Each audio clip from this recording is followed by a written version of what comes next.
how there is just way too many coaches online nowadays. How do you make yourself known is what we're going to talk about today.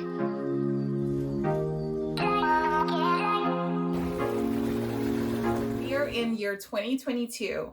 So you know it is saturated AF out here. If you don't know me yet, my name is Maria Henderson. I am your spiritual business coach, and I help spiritual entrepreneurs create reoccurring revenue in their service-based business.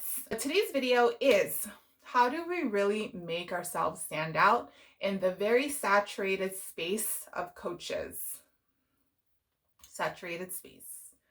Too many coaches. How do we make a change? How do we make ourselves pop out of the wall? Like, meaning like we're not wallflower coaches. We're actually in your face coaches. We're attracting clients. We are bringing people in. We are making a name for ourselves. We're developing a brand. We're making a change and transformation in our community. How do we do that?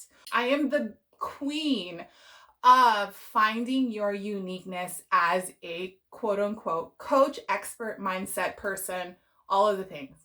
And the reason why I'm a queen of that is because initially I became a business coach first. That was who I was, just a regular business coach.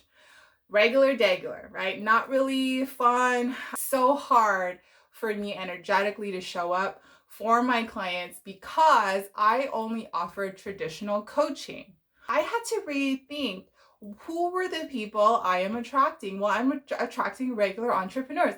Guys, if you guys don't know yet, I help spiritual entrepreneurs for a reason. And this is how I subniched. That's what we're talking about today. Subniching into your genre, into your category, going deep, right?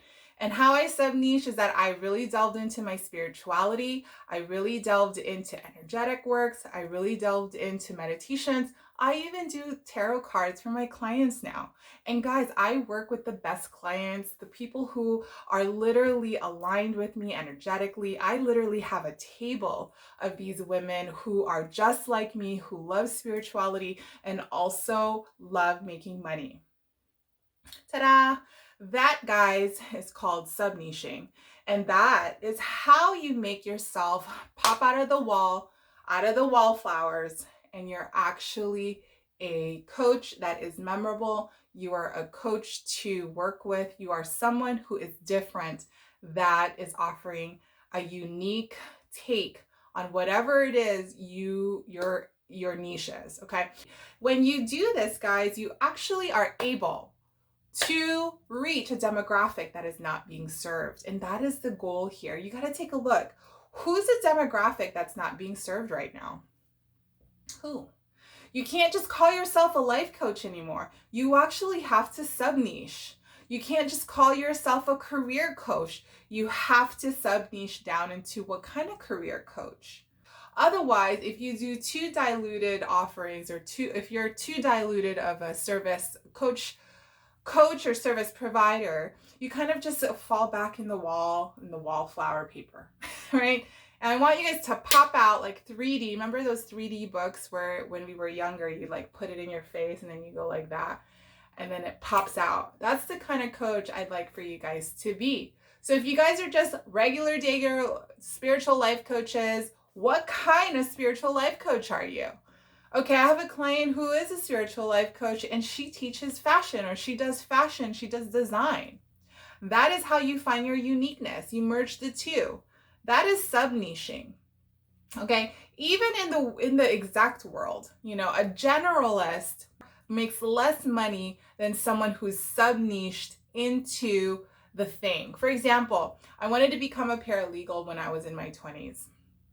And I looked into the general paralegal for criminal law, and just a general paralegal for any law office. They're making like subpar, $40,000, $40,000 to $50,000, I think. Then I was like, I want to make more than that. Then I saw that you can actually be a paralegal for contract law. Contract law. And that's when, guys, I was like, Because contract law, if you work for the government and you do contract law as a paralegal and you're really privy in redlining contracts, really looking at contracts, reading them, dissecting them, so it benefits the organization you work for, they will pay you a ton of money for that, because contracts is a legal binding entity that supports your agreement with another person or another business or another organization.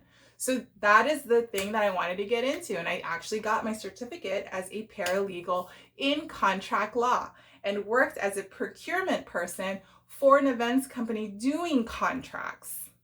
That's where I learned a lot of the contract stuff. However, the point here is that you can actually, even in the exact world, in the career world, you can dive deep into your niche, into your specialty, and make a ton of money. Same thing for businesses. If you're just a life coach, you got to take a look at how can I dive deep and make myself unique. Subniching. Subniching is the only way, you guys, that you can actually cause yourself to be different in the industry, in the coaching field. 2015, 16, 17, that was when coaches, the coaching industry online wasn't as popular, right? We were all leaning to more the big wigs like Tony Robbins, whomever else were the big wigs at the time. And now, going into 2019, 2020, 2021, during the pandemic, everyone is now going into this service-based business. We look on social media, everyone's a coach, right? Which means you can't just come out here as a spiritual life coach. You can't come out here as just a regular business coach. You cannot come out here as just a health coach. You have to subniche what makes you unique. What about you makes you unique? What about your experiences makes you unique? Guys, I did not know that as I studied contract law, getting my paralegal certificate, that I would use that knowledge in my business today. That was how long ago? 10 plus years ago. Right? Now I'm still using that information to help my clients. Is that I want you to look at your history. What have you learned in the past that really have, helped your career and your skill set? And I want you to implement that in your business. Okay, one of the things that I am super big on is just the administrative stuff of my business. I'm very organized when it comes to my business. I have all my files set. I got all my clients. I got all the reporting. I got all the onboarding stuff good, exit interview stuff good, all the onboarding, offboarding, all of the programs and members, all of the ConvertKit email setup, because I did that for businesses. I was pretty much the administrative person for other businesses in my 20s. And I take that experience, all of that experience I've used, I implement that in my business now. I want you to take a look at the experiences you've had, all the things that have happened to you. How do you package that up and make it your unique services? Think about it, okay? Start writing things down. Okay, so these are some things I want you to do. Number one, write down all of your work experience. List them all out.